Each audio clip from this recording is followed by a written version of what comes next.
Amici di Cantiamo Napoli, ancora un altro bel momento musicale, vero Vanessa? Eh sì, è verissimo. Abbiamo vicino a noi il nostro amico Cristian D'Alessio. Ciao Cristian, come stai? Buonasera a te, tutta Cantiamo Napoli. Io sto benissimo, voi come state? Alla grande, quando siamo contornati da giovani artisti, da grandi amici come voi, il nostro cuore si riempie sempre di gioia. Sì. La canzone che ci proponi questa volta? Sì, io ho proposto Trova un vero amore in dedica per tutti gli innamorati e che mando un fortissimo bacio forte forte a tutti coloro che si amano.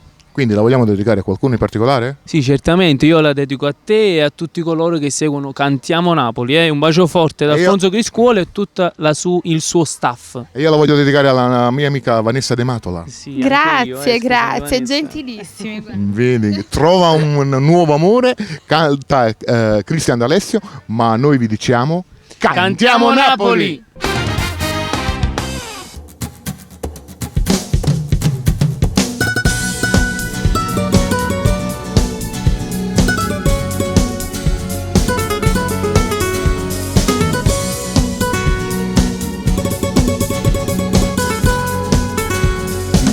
Vale la pena di restare insieme con lei, non lasciarti andare, cerca di capire, lei non ti può amare.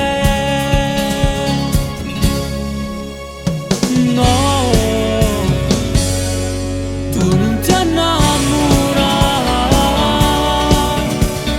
e una guaglione che hai sposato già, ma tu ti portai,